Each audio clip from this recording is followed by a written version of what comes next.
Hello दोस्तों, नमस्कार।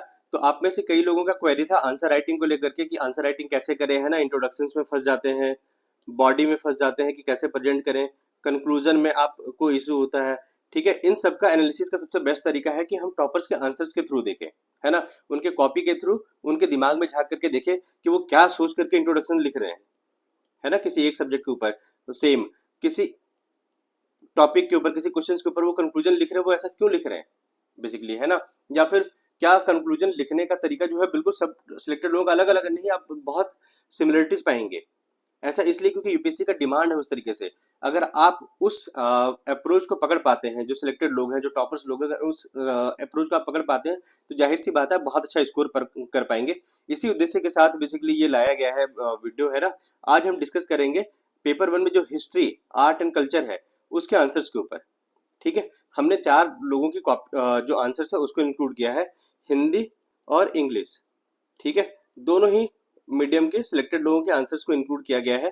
तो जैसे हिंदी में जितेंद्र कुमावत जी, जिनका रैंक 412 है, लेकिन ये रैंक जो है जस्टिस नहीं करता है उनको, क्योंकि मेंस में मार्क्स देखें तो 812 है, जबकि जो पर्सनैलिटी टेस्ट में उनको मार्क्स दिए 138, है ना। 138 तो किसी भी लिहाज से सही नहीं है। ये मार्क्स तो हालांकि ठीक है, वो अलग मुद्दा है, लेकिन आप देखिए बहुत कुछ लर्न करने वाली बात है जब 812 नंबर आए हैं इनके तो, है ना। मनीषा धुर्वे का जो रैंक है वो 257 है। ठीक है, इनके मार्क्स को लेकर के मुझे मिल नहीं पाया था मार्कशीट, तो मैंने अटैच किया नहीं, लेकिन रैंक अच्छी है, तो हम इनकी भी कॉपी से सीखेंगे कि क्या क्या चीज़ें हम लर्न कर सकते हैं, कैसे वो इंट्रोडक्शन लिख रहे हैं हिस्ट्री आर्ट एंड कल्चर्स वाले आंसर्स में, कैसे वो बॉडी में एड्रेस कर रहे हैं सारे पार्ट को, कैसे वो कंक्लूड कर रहे हैं, है ना। ये सारे बात हम देखेंगे।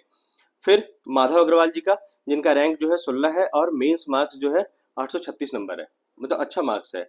फिर आशीष शर्मा जी का, इनका जो मेंस मार्क्स है 840 है और इनका रैंक जो यूपीएससी में था वो 12 था।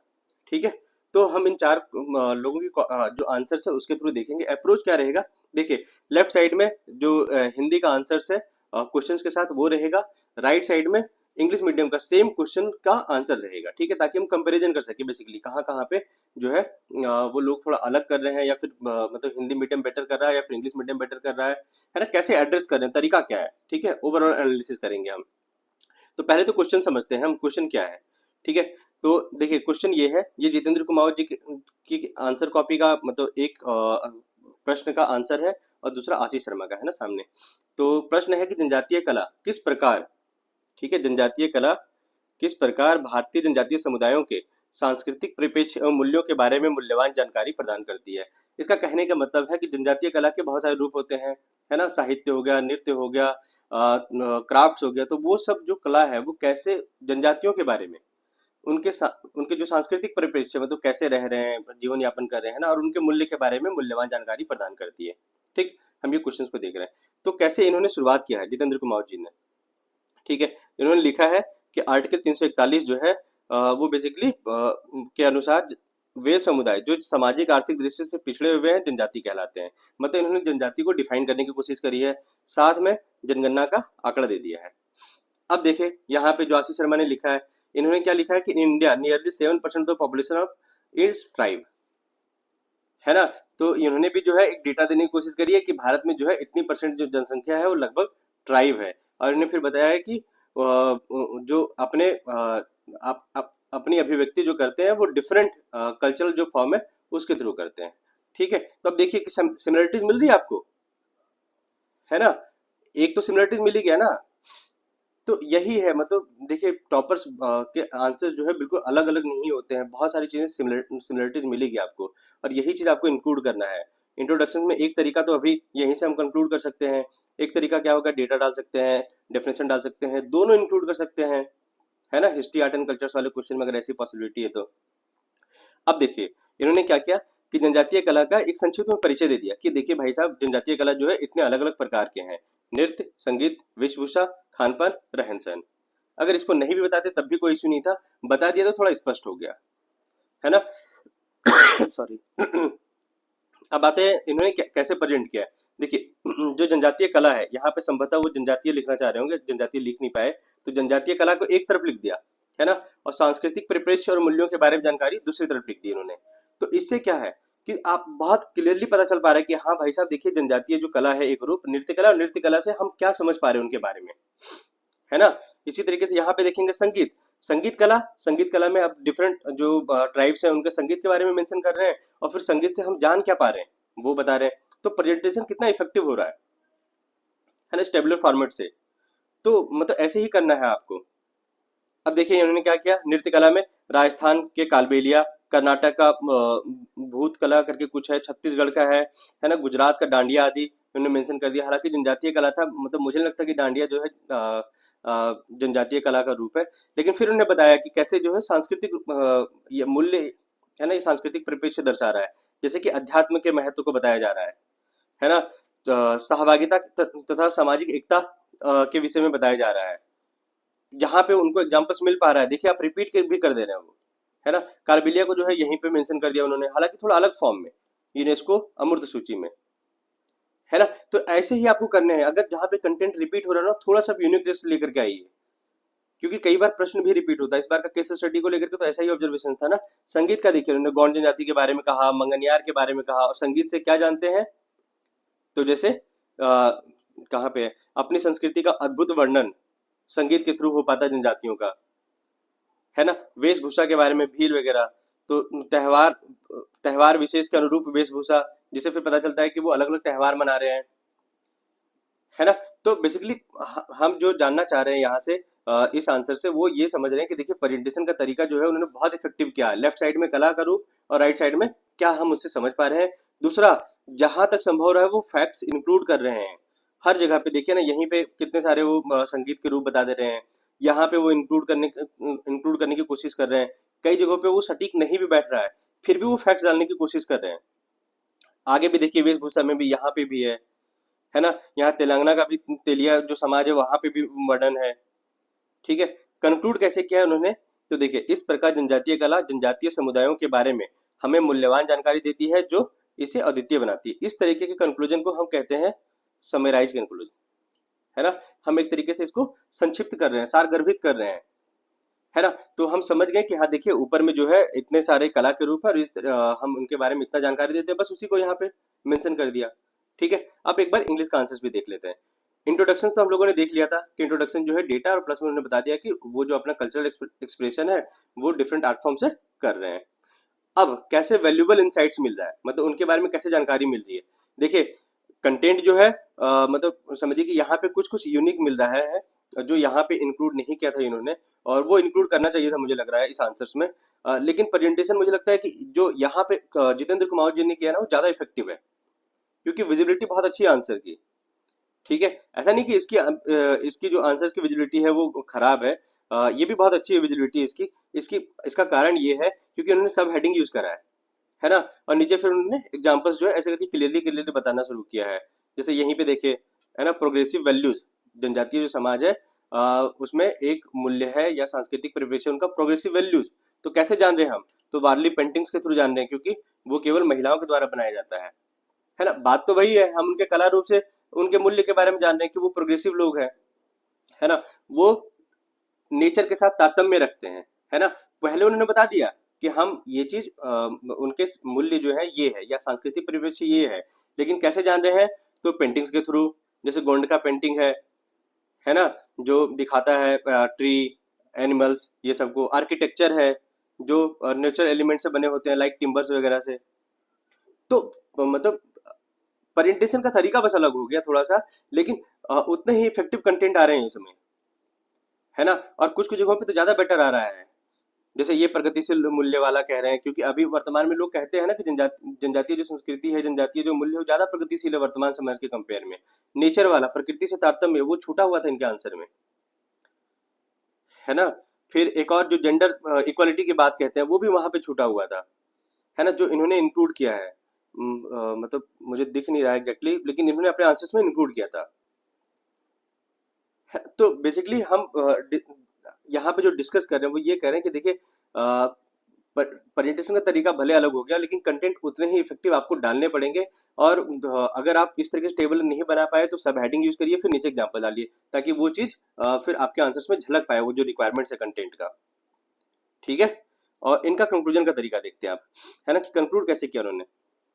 तो इन्होंने लिखा है कि we must preserve them by ensuring titles like UNESCO intangible heritage status. अब देखिए, है ना, यहाँ पे उन्होंने बता दिया कि जो जितेंद्र कुमार उन्होंने कहा कि जनजातीय संस्कृति जो है वो हम जनजातीय समुदायों के बारे में जो कला है वो बहुत महत्वपूर्ण जानकारी देती है और इसे अद्वितीय बनाती है। लेकिन ये कह रहे हैं कि केवल इतना ही जानना पर्याप्त नहीं है, इसको संरक्षण करने की भी जरूरत है ना, यूनेस्को वर्ल्ड हेरिटेज साइट वगैरह में डालना ये बहुत अच्छा कदम हो सकता है। तो ये थोड़ा बेटर कंक्लूजन हो सकता है जहाँ पे जोड़ रहा है ना, आगे फॉरवर्ड लुकिंग है ना ये कंजर्वेशन से जोड़ रहा है, ये फॉरवर्ड लुकिंग कंक्लूजन हो गया। तो ऐसे ही कंक्लूजन की नीड होती है। अब आते हैं नेक्स्ट क्वेश्चन में हम, है ना।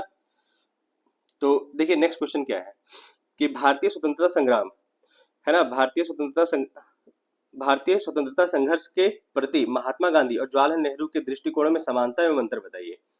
क्वेश्चन ये कह रहा है कि स्वतंत्रता संघर्ष जो चल रहा था आंदोलन, उसके प्रति गांधी जी और जवाहरलाल नेहरू उनके दृष्टिकोण में कुछ समानता थी और कुछ अंतर थे, दोनों को बताना है ना। सिंपल एंड डायरेक्ट क्वेश्चन है। तो स्टार्ट कैसे किया इन्होंने, जितेंद्र कुमार जी ने, तो भारतीय स्वतंत्रता संग्राम में वर्ष 1915 के पश्चात महात्मा गांधी तथा जवाहरलाल नेहरू की प्रत्यक्ष भूमिका रही है। दोनों ही माँ भारती के सच्चे सपूत रहे हैं। तो उन्होंने एक तरीके से ओवरऑल बता दिया कि गांधी जी और नेहरू के बारे में, है ना, एक सामान्य परिचय दे दिया। ठीक है, तो हिस्ट्री के क्वेश्चंस में या फिर और भी कोई दूसरा प्रश्न रहेगा जहां पे आपको बहुत विशेष जानकारी प्राप्त नहीं हो, कुछ सामान्य परिचय लेकर के आप क्वेश्चंस में आगे बढ़ सकते हैं, है ना। केवल इंट्रोडक्शन मार्क्स डिसाइड नहीं करता है, तो आप केवल इंट्रोडक्शन अच्छा अच्छा करने के चक्कर में मत रहिए, है ना। अब देखिए उन्होंने क्या किया है, दृष्टिकोणों में समानता। ठीक, दृष्टिकोणों में समानता। एक और अहम बात, अगर आप देखेंगे आंसर तो एक लाइन में कितना वर्ड रह रहा है, 1 2 3 4, है ना, 4 5 6 7 8। ठीक है, दूसरे में देखेंगे तो 1 2 3 4 5 6 7। ठीक है, तो ऑन एन एवरेज 7। यहाँ देखिए 1 2 3 4 5, ठीक है 5 है, 1 2 3 4 5। तो मैंने देखा है कई लोगों के जो आंसर्स रह रहे हैं वो 9 10 इस तरीके से लिख रहे हैं, मत लिखिए, है ना। आप जो है अच्छा नंबर नहीं ला पाएंगे। आप 5 से 7 जो है इतना ही वर्ड लिखिए, ताकि फिर आप स्पेस मैनेज कर पाएंगे। तो आप स्पेस भी मैनेज नहीं कर पाएंगे, टाइम भी बहुत एक्सीड करेंगे। ठीक है, तो ये भी सीखने की जरूरत है हमें, है ना। हेडिंग वगैरह को बॉक्स में बंद करने की जरूरत है, जैसे कि उन्होंने किया है। ठीक है, तो दृष्टिकोणों में समानता इन्होंने बताया। क्या क्या बताया कि अंग्रेजों को मुख्य दुश्मन मानना, औपनिवेशिक शासन की भयंकर भर्त्सना, जन क्रांति के माध्यम से आंदोलन, सभी वर्गों को शामिल करना जैसे महिला पुरुष मुस्लिम पूंजीपति इत्यादि, संवैधानिक तरीकों से आंदोलन करना, है ना। हालांकि मुझे इसमें लग रहा था कि कहीं कहीं पे कुछ एग्जाम्पल भी देना चाहिए, है ना। जैसे कि यहाँ पे औपनिवेशिक सरकार की भयंकर जो भर्त्सना है, वहां पे कुछ उदाहरण होता है। जैसे गांधी जी रावण के रूप में मानते थे, जबकि जो है जवाहरलाल नेहरू सोशलिस्ट पर्सपेक्टिव से ज्यादा आलोचना करते थे। तो बेसिकली मतलब मैं कह रहा हूँ कि कहीं उदाहरण इस तरीके से कहीं कहीं पे दे देना और इफेक्टिव हो सकता था। लेकिन ये भी ठीक है क्योंकि 10 नंबर का क्वेश्चन है ना। आप ज्यादा पॉइंट्स के ऊपर ध्यान दे रहे हैं यहाँ पे, तो ठीक है, थोड़ा बहुत एग्जाम्पल्स में कॉम्प्रोमाइज भी हो जाता है। तो और कई बार एग्जाम्पल्स मिलता भी नहीं है ना। तो ऐसे भी रहता है। फिर मानवाधिकारों की रक्षा, है ना, ये सब सिमिलरिटीज बता दिया उन्होंने। फिर उन्होंने बताया दृष्टिकोणों में विभिन्नता। दृष्टिकोणों में विभिन्नता के लिए कुछ लोग क्या करेंगे कि सीधा लाइन में ऐसे बताते चलेंगे जाएंगे, है ना, कि गांधी का परिप्रेक्ष्य ये था, जबकि नेहरू का परिप्रेक्ष्य ये था। ठीक है, ये तरीका सही नहीं है। ये देखिए इन्होंने टेबल में बता दिया, कितना सही है, कितना अच्छा लग रहा है ना यहाँ से डिफरेंस करना कि गांधी जी की स्ट्रैटेजी क्या थी, जवाहरलाल नेहरू की स्ट्रैटेजी क्या थी। कह रहे हैं कि सत्याग्रह जैसे अहिंसात्मक आंदोलन के ऊपर ज्यादा जोर था, जबकि ये क्रांतिकारी आंदोलन के ऊपर भी जोर दे रहे थे नेहरू, है ना।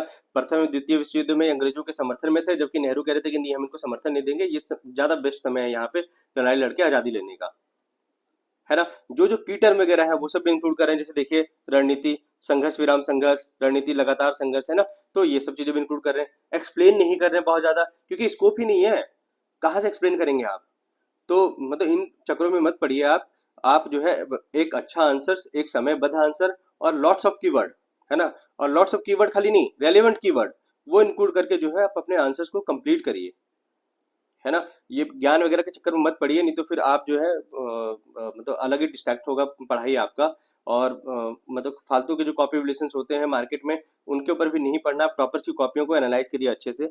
ठीक है, फिर उन्हें कंक्लूड कैसे किया कि यद्यपि दोनों में पर्याप्त भिन्न दृष्टिकोण थे, फिर भी गांधी ने 1929 में लाहौर अधिवेशन में जवाहरलाल नेहरू को अपना समर्थन दिया। ठीक है, अब हमने इसको देख लिया। अब इंग्लिश की भी थोड़ी कॉपी देख लेते हैं कि कैसे ये लिख रहे हैं आंसर। देखिए सेम अप्रोच मिलेगा आपको, both Mahatma Gandhi and Jawaharlal Nehru were pioneering leader of Indian freedom struggle, कि वो मुख्य कर्ता धर्ता थे, है ना। अब देखिए यहाँ पे भी लगभग नहीं लिख रहे हैं कि भारतीय स्वतंत्रता संग्राम में वर्ष 1915 के पश्चात गांधी तथा जवाहरलाल नेहरू की प्रत्यक्ष भूमिका रही है, एक ही तो बात है लगभग, है ना। तो मतलब देखिए कितना सिमिलरिटीज मिल रहा है इनमें। इन्होंने क्या किया, सिमिलरिटीज वाला पार्ट जो है कम कर दिया, गांधी और नेहरू के बीच में जो सिमिलरिटीज है वो कम कर दिया। मुझे लगता है कि थोड़ा और वेटेज देते हैं ये, क्योंकि मतलब जो प्रश्न है उससे लग रहा है कि दोनों में पूछ रहे हैं, समानता तथा असमानता दोनों में जो है लगभग समान वेटेज दिया जाना चाहिए, ऐसा प्रश्न से एहसास हो रहा है। हालांकि असमानता के बिंदु ज्यादा बताना है, ये बात तो सही है, लेकिन इतना भी कम नहीं बताना है जितना इन्होंने बताया है ना। तो थोड़ा इन्होंने कम पॉइंट्स दिया है, लेकिन बात वही है, पॉइंट्स लगभग वही है। फिर देखिए गांधी और नेहरू, है ना, सेम उन्होंने टेबुलर फॉर्मेट में तो बताया है ना। बस यहाँ पे क्या है कि थोड़े थोड़े इनके जो टर्म्स है वो ज्यादा अच्छे आ गए हैं कुछ कुछ जगहों पे, है ना। जैसे आप यहाँ पे देखेंगे कि नेहरू जो है वो विधि जैसे आपने देखा होगा ना कि प्रो चेंजर्स के पार्ट में थे नेहरू, है ना, विधि बनाने वाले। जब असहयोग आंदोलन वापस हो गया था उसके बाद जब एक विवाद उठा था कि क्या करना चाहिए आंदोलन में, तो नेहरू कह रहे थे कि हम संसद में हिस्सा लेना चाहिए हम लोगों को, तो वो प्रो चेंजर्स वाले जो ग्रुप थे तो इन्होंने प्रो चेंजर्स जैसा वर्ड इंक्लूड किया, है ना। टॉप डाउन बॉटम अप जो मूवमेंट्स का था वो सारे वर्ड इंक्लूड किए, तो थोड़े की टर्म इन्होंने ज्यादा इंक्लूड किए हैं, है ना। कोशिश करी है इन्होंने कि जहां पर से और रेडिएशन जैसे ट्राइस्ट विथ जो डेस्टिनी है वो नेहरू का बुक है उसको भी यहाँ पे इंक्लूड करने की कोशिश किया है। मतलब कंटेंट की बॉम्बार्डमेंट करने की कोशिश करी है, लाने की कोशिश करी है जहां से भी ला सकें, है ना। तो कोशिश यही करना है मेंस में। अगर किसी को लग रहा है कि मेंस जो है केवल एनालिटिकल है तो भूल जाइए, है ना। केवल एनालिटिकल नहीं है, और आप एनालिटिक्स एनालिसिस कर भी नहीं सकते बिना फैक्ट के, है ना। तो आपको फैक्ट्स वगैरह तो देना ही पड़ेगा तभी आप एनालिसिस करेंगे। तो फैक्ट्स वगैरह बहुत देना पड़ेगा और उसके लिए थोड़ा आपको पढ़ना पड़ेगा, समझना पड़ेगा, थोड़ा रटना भी पड़ता है है ना। अब देखते हैं कंक्लूजन का तरीका इनका, है ना। देखिए कंक्लूड कैसे किया उन्होंने, ठीक है, कि दोनों जो है both were instrumental in achieving freedom, दोनों जो है महत्वपूर्ण थे स्वतंत्रता प्राप्ति के लिए, और दोनों के लिए एक दूसरे के मन में अच्छी भावना थी, और गांधी जी ने इसी कारण से पीएम कैंडिडेट के रूप में नेहरू का समर्थन भी किया था। अब देखिए यहाँ पे भी तो लगभग सेम बात आ रहा है, बस पीएम कैंडिडेट की वर्ड यूज नहीं किया इन्होंने। इन्होंने कहा है कि गांधी जी ने नेहरू का समर्थन किया था। तो अप्रोच देख रहे हैं आप, क्या ये एक दूसरे को पूछ करके आंसर लिख रहे थे? नहीं लिख रहे थे भाई पूछ करके आंसर, है ना, पैरेलली आंसर लिख रहे थे। अभ्यास का ये क्वेश्चन है विजन का। तो बस अप्रोच अप्रोच आपको उस तरीके से बैठानी है ना। तो अप्रोच लेकर के आइए आपको वो, और कब आएगा, बार बार देखने से। अब आते हैं मनीषा धरवे और माधव जी का, है ना, इन दोनों के आंसर्स को डिस्कस करते हैं। दो क्वेश्चन और करेंगे, है ना, तो वहां से आपको और क्लैरिटी मिलेगी। अब देखिए एक प्रश्न है कि सांची स्तूप के ऐतिहासिक और स्थापत्य कला संबंधी महत्व का विवरण दीजिए, साथ ही चर्चा कीजिए कि इसने भारत में भविष्य की स्थापत्य कला को किस प्रकार प्रेरित किया। ठीक है, तो क्या पूछ रहा है, एक तो ऐतिहासिक महत्व पूछ रहा है, दूसरा स्थापत्य कला संबंधी महत्व पूछ रहा है, तीसरा भविष्य में स्थापत्य कला को किस प्रकार प्रेरित किया सांची स्तूप कला ने, है ना, या सांची स्तूप ने। तो देखिए इन्होंने स्टार्ट कैसे किया है। सांची स्तूप का निर्माण मौर्य साम्राज्य के शासक अशोक द्वारा करवाया गया, जिसे यूनेस्को के वर्ल्ड हेरिटेज साइट में दर्जा भी प्राप्त है। ठीक है, अभी हम इसी को डिस्कस कर रहे हैं पूरे आंसर को।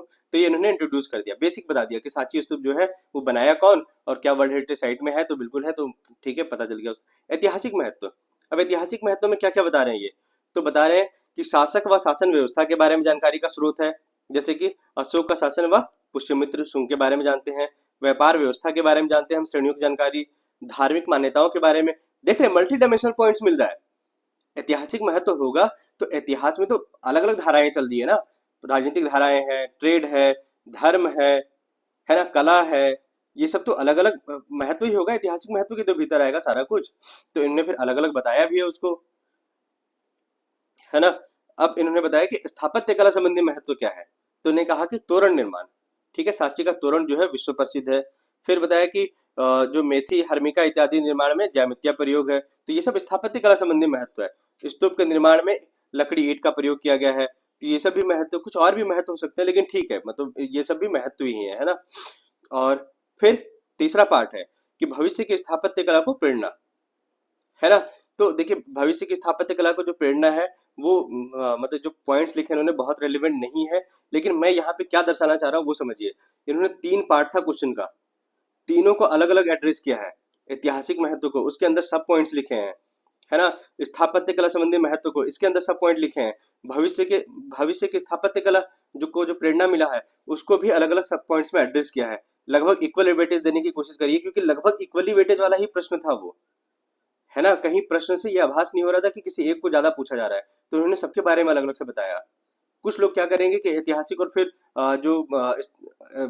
क्या कहते हैं स्थापत्य कला संबंधी महत्व एक साथ ही बता देंगे। अरे नहीं, अलग अलग बताओ ना आप, नंबर मिलेंगे उस चीज के ज्यादा। ठीक है, कंक्लूड कैसे किया उन्होंने कि सांची स्तूप बुद्ध धम्म संघ के प्रतीक के साथ ही भारतीय समाज व संस्कृति की अमूल्य विरासत का प्रतिनिधित्व करता है, जिसका संरक्षण मौलिक कर्तव्य है। ये देख रहे हैं आप, आर्ट एंड कल्चर का क्वेश्चन जो है ना, उसको कहाँ से लिंक कर दिया उन्होंने, पेपर 2 से। इसी को कहते हैं अंतर विषयक क्षमता, है ना, इंटरडिसिप्लिनरी। ये भी आपको क्षमता लानी पड़ेगी आंसर लिखते समय, है ना, आपको इंक्लूड करना पड़ेगा। इन्होंने बौद्ध धर्म से भी जोड़ दिया, बुद्ध धर्म संघ, कीवर्ड वगैरह इंक्लूड कर दिए, है ना। तो अब आते हैं ये इंग्लिश वाला क्वेश्चन, है ना, सेम क्वेश्चन में। ठीक है, इन्होंने कैसे स्टार्ट किया, Sanchi stupa is a UNESCO world heritage site build during the Ashokan phase and is located near Bhopal. Same, क्या कह रहे हैं, ये भी यूनेस्को वर्ल्ड हेरिटेज साइट में है, अशोका ने बनाया है, सेम अप्रोच तो है।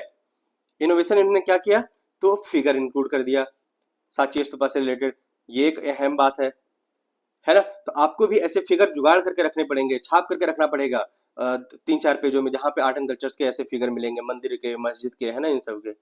फिर आता है, इन्होंने भी मेंशन किया हिस्टोरिकल एंड आर्किटेक्चर इंपॉर्टेंस, इन्होंने एक में ही मेंशन कर दिया, एक में मेंशन नहीं करना था, है ना। और इनके जो पॉइंट्स है वो इतने इफेक्टिव नहीं है जिनके कि इतने हैं, जिनके कि मनीषा धुर्वे के हैं। लेकिन आप क्या देखेंगे इसमें कि इनका इस जगह पे तो पॉइंट इफेक्टिव नहीं है, आप खुद पढ़िएगा। लेकिन इंस्पिरेशन टू फ्यूचर जो आर्किटेक्चर है, यहाँ पे इनके पॉइंट्स बहुत अच्छे हैं, इनके पॉइंट्स रिलेवेंट नहीं है। तो हो सकता है कि कुछ पार्ट में जो मतलब आंसर्स लिखेंगे आप किसी एक पार्ट में इतना अच्छा नहीं कर पाएंगे, लेकिन दूसरे पार्ट में आप अच्छा कर रहे होंगे, है ना। तो हर पार्ट को बहुत अच्छा करने की कोशिश नहीं करिए, मतलब जहाँ एकदम परफेक्शन की तरफ नहीं जाना है ना, एफर्ट सारे करने हैं, लेकिन परफेक्शन को करने जाएंगे ना तो फिर वो आप कुछ भी अचीव नहीं हो पाता है, वो आप फंस जाते हैं। तो इंस्पिरेशन टू फ्यूचर आर्किटेक्चर, है ना, क्या लिखा है कि जो लेटर स्तूपा है उसको इंस्पायर किया। अब यहाँ पे देखिए ना कि भविष्य की स्थापत्य कला को प्रेरणा, तो इन्होंने लिखा कि पारंपरिक तत्वों और स्थानीय सामग्री का प्रयोग निर्माण की कार्य में करना। क्या ये भविष्य को प्रेरणा दे रहा है, तो इनके पॉइंट्स रिलेवेंट नहीं है, लेकिन इन्होंने पॉइंट्स जो है रिलेवेंट लिखा है। ठीक है, फिर उन्होंने लिखा है कि जो राउंड अंडा था उसका जो स्तूपा वाला, वो जो है आगे जाकर के इस्लामिक आर्किटेक्चर को प्रभावित करता है, गोल गुंबज को प्रभावित करता है ना, ब्रिटिश आर्किटेक्चर को भी प्रभावित करता है। ठीक, अब देखिए एंड कैसे कर रहे हैं ये कि the stupa is symbol of India soft power. ठीक है, ये जो है भारत का सॉफ्ट पावर, इन्होंने भी पेपर 2 से लिंक कर दिया, लेकिन अलग तरीके से इन्होंने आईआर से लिंक कर दिया, है ना। तो और लिख रहे हैं कि and a treasure of the cultural heritage that must be spread throughout the world. अब कह रहे हैं कि ये जो है एक सांस्कृतिक विरासत का खजाना है जिसको पूरे विश्व में फैलाना चाहिए। तो देख रहे हैं मतलब किस तरीके से एक आशावादी नजरिया है, एक आगे का नजरिया है, और प्लस में जहां दूसरे जगहों से हम लिंक कर सकते हैं दूसरे पेपर से, वहां से लिंक करने की कोशिश की गई कंक्लूजन में। एक और क्वेश्चन देखते हैं, ये लास्ट क्वेश्चन होगा। ठीक है, भारत में प्रेस के उद्भव का परिचय दीजिए। ठीक है, ये पहला पार्ट है, भारत में प्रेस के उद्भव का परिचय दीजिए, साथ ही अंग्रेजों की दमनकारी नीतियों के बावजूद, ये दूसरा पार्ट है, हालांकि पूछा नहीं गया है कि आप दमनकारी नीतियां बताएं, लेकिन बता रहा है कि साथ ही अंग्रेजों की दमनकारी नीतियों के बावजूद भारतीय स्वतंत्रता संघर्ष के विभिन्न चरणों के दौरान, है ना, स्वतंत्रता संघर्ष के विभिन्न चरण के दौरान इसके महत्वपूर्ण प्रभाव पर चर्चा करिए। अब देखते हैं कि कैसे उन्होंने शुरुआत करी है, क्वेश्चन समझ गए होंगे आप।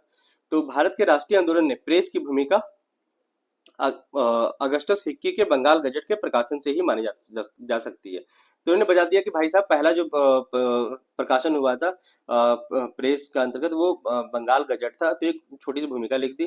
प्रेस का उद्भव बता दिया इन्होंने, है ना, कि पुर्तगीज लेकर के आए। फिर उसके बाद जो है प्रेस किन किन कारणों से फैला वो भी लिखा दिया, आरंभिक जो पत्र है ये भी बता दिया। हालांकि नॉर्मली जब आप किसी चीज का इवोल्यूशन बताया जा रहा है आपको, है ना, इवोल्यूशन पूछा जा रहा है, तो वो एक रैखिक में होना चाहिए, मतलब पॉइंट वाइज बताइए, पहले क्या हुआ, दूसरे में क्या हुआ, तीसरे में क्या हुआ, चौथे में क्या हुआ, जो कि इन्होंने आगे किया है इंग्लिश में, है ना। तो इस तरीके से बताना ज्यादा बेटर है, तो वो यहाँ पे और इफेक्टिव हो सकता था। ठीक है, अब देखिए आगे, कि प्रेस की भूमिका स्वतंत्रता संघर्ष के दौरान, ये इन्होंने बहुत अच्छे से एड्रेस किया है। देखिए, स्वतंत्रता संघर्ष डिफरेंट चरणों में हुआ है। जैसे कि कांग्रेस की स्थापना से पूर्व तो उन्होंने आर्थिक राष्ट्रवाद बताया, term T term, drain of wealth बताया, है ना। और साथ में जो पत्रकार निकाल रहे थे ढेर अलग अलग, जैसे दादा भाई नौरोजी, राजा राम मोहन राय, उनका वर्णन किया। फिर कांग्रेस की स्थापना के उदारवादी चरण, ये अगला चरण आता है आंदोलन का, 1885 से 1910। फिर उसमें बता दिया कि उन्होंने कौन कौन से पत्रकार थे और क्या क्या हो रहा था, है ना। फिर राष्ट्रवादी भावनाओं के प्रसार करना, वो ठीक है, उसी दौर की बातें हैं। फिर उन्होंने बताया है कि उग्रवादी क्रांतिकारी चरण में क्या क्या हो रहा था, तो केसरी, मराठा, है ना, ये सब उन्होंने बता दिया। जो प्रीलिम्स में पढ़ा था इन्फॉर्मेशन, वो सब यहाँ पे यूज किया जा रहा है। फिर गांधीवादी चरण के दौरान, तो देख रहे हैं ये वाला पार्ट बहुत अच्छे से एड्रेस है, जहाँ पे अलग अलग चरण के बारे में अच्छे से बताया गया और फिर क्या क्या प्रेस कर रहा है, ठीक है। और फिर यहाँ पे उन्होंने बताया प्रभाव, कि क्या क्या प्रभाव हुआ। हालांकि प्रभाव वहीं पे बताया जा रहा है, लेकिन फिर भी इन्होंने एक अलग से एड्रेस करने की कोशिश करी है, जबकि ये रिक्वायरमेंट्स नहीं थी। जब बताना चाहिए था उनको पहले ब्रिटिश दमनकारी नीतियों के बारे में, है ना, जो कि इनका इनसे रह गया वो, ठीक है। कई बार ऐसा होता, हालांकि वो डिमांड नहीं था, लेकिन बताना चाहिए था, है ना। अब देखिए कंक्लूड कैसे कर रहे हैं वो, कि भारतीय प्रेस ने स्वतंत्रता के दौरान देश हित व कल्याण में इसे दायित्व मूलक रूप में स्वीकार किया, जो वर्तमान भारतीय प्रेस के लिए सीख का विषय है। इन्होंने वर्तमान से लिंक किया कि भाई साहब, जो उस समय पे प्रेस काम कर रही थी, वो वर्तमान में भारतीय प्रेस को काम करने की जरूरत है ना। सेम अप्रोच देखेंगे आप यहाँ पे भी इनके आंसर्स में, है ना, दूसरे के आंसर में। कैसे, देखिए ठीक है। Indian press has played principal role, ठीक है, acting as a soup role to challenge the mighty might of British empire, ठीक है। तो इन्होंने बस बता दिया प्रेस की भूमिका एक संक्षिप्त में कि क्या थी भूमिका, ठीक है, फ्रीडम स्ट्रगल के दौरान। इन्होंने ये जानकारी यूज नहीं करी। क्यों यूज नहीं करी? क्योंकि वो इवोल्यूशन ऑफ प्रेस में बताना चाह रहे थे ये वाली जानकारी, क्योंकि उन्होंने तो पूछ रखा है ना प्रेस का विकास, तो ये जानकारी तो आगे बताएंगे ही, इसीलिए उन्होंने वहां पे नहीं बताया, ठीक है। अब जैसे यहीं पे देख इन्होंने बताया कि जो प्रेस आया वो सबसे पहले पुर्तगीज लेकर के आया, फिर बंगाल गजट प्रकाशन हुआ, फिर इंडियंस जो है प्रेस में पार्टिसिपेट करने लग गए, है ना। फिर लेटर जो रूल है वो प्रेस बाय लीडर्स, मतलब डिफरेंट लीडर्स जो है वो प्रेस निकालने लग गए। तो ये सब उन्होंने एवोल्यूशन बता दिया। यही मैं कह रहा था कि जब इस तरीके से क्वेश्चन आएगा एवोल्यूशन वगैरह के बारे में, कोई चीज के बारे में, तो हम इस तरीके से बताएंगे, एक दो नंबरिंग के तहत। बल्कि मैं तो कहूंगा आप ऐसे करके एरो भी यूज कर सकते हैं, है ना। एक बता दिया, फिर ऐसे करके एरो करिए, फिर एक बता दिया पॉइंट दूसरा, फिर आप ऐसे ऐसे करके एरो यूज करिए। वो बेसिकली इवोल्यूशन ही दिखा रहा है ना, इवोल्यूशन होता चला जा रहा है, होता चला जा रहा है, तो ये भी अच्छा तरीका है। फिर उन्होंने क्या किया, जो ये प्रश्न था, है ना, कहाँ गया, कि अंग्रेजों की दमनकारी नीतियों के बावजूद, जो कि पूछा नहीं गया था, फिर भी उन्होंने एड्रेस किया, क्योंकि वो डिमांड थी, आपको बताना चाहिए था थोड़ा सा कि कौन कौन सी दमनकारी नीतियां थी। तो रॉलेट एक्ट, है ना, न्यूज़पेपर एक्ट, सेडिशन लॉ, है ना, ये सब दमनकारी ही तो नीतियां थी, तो उन्होंने फिर बताया। फिर उन्होंने बताया कि इंस्ट्रूमेंटल इम्पैक्टेड वेरियस स्टेजेस। अब इनको स्टेजेस के बारे में जानकारी नहीं थी, शायद वो भूल रहे थे उतने अच्छे तरीके से, लेकिन फिर भी उन्होंने जो अलग अलग राजकीय आंदोलन की धाराएं थी, जैसे कि सोशल रिफॉर्म मूवमेंट, उसके बारे में बता दिया, पॉलिटिकल चेंज उसके बारे में बता दिया, है ना, spreading of the ideals of स्वदेशी इसमें बता दिया, रिवोल्यूशनरी एक्टिविटीज में बता दिया, लेकिन फेजेज में नहीं चल रहे हैं वो, है ना। तो ये थोड़ा सा इनके आंसर्स में यहाँ पे कमी थी, लेकिन इनके आंसर्स में यहाँ पे ठीक था, लेकिन जो इन्होंने अलग इंक्लूड किया ये, और इस तरीके से क्रम में बताया, वो ये नहीं बता पाए, है ना। तो कहीं ना कहीं तो रहेगा ही, मतलब एक पार्ट में अच्छा करेंगे, दूसरे पार्ट में थोड़ा सा कमजोर रह जाएगा आपका, है ना। कंक्लूड कैसे किया उन्होंने, तो however today press has become a principal threat, हाँ, इसमें इन्होंने कंक्लूड ऐसे किया था कि प्रताप भानु मेहता जो है, उन्होंने कहा था कि जो प्रेस है वो अभी लोकतंत्र के समझ सबसे महत्वपूर्ण खतरा बनकर के उभरा है, और इसमें चेंज आने के लिए जो है मेंटल रिवोल्यूशन की जरूरत है मीडिया में। तो देख रहे हैं उस समय के प्रेस के बारे में वर्तमान प्रेस से लिंक करके उन्होंने जो है कंक्लूजन लिखा है। इन्होंने भी वर्तमान से ही लिंक करके लिखा है ना। ये थोड़ा और बेटर लिख दिए प्रताप भानु मेहता वगैरह को कोट करते हुए, ठीक है। तो होपफुली आप समझ रहे होंगे कि कैसे जो है टॉपर्स इंट्रोड्यूस कर रहे हैं, कैसे अलग अलग पार्ट को एड्रेस कर रहे हैं, कैसे इंट्रोडक्शन लिख रहे हैं, है ना। तो हम ऐसे ही और डिस्कशन करते रहेंगे, पेपर वन के ही दूसरे टॉपिक को लेकर के हम अगली बार डिस्कस करेंगे। तो होपफुली आप काम करिए इसके ऊपर अच्छे से, है ना, पढ़ाई करिए और लिखते रहिए, है ना, जहाँ पे आपको कुछ हेल्प की नीड होगी। और थैंक यू सो मच।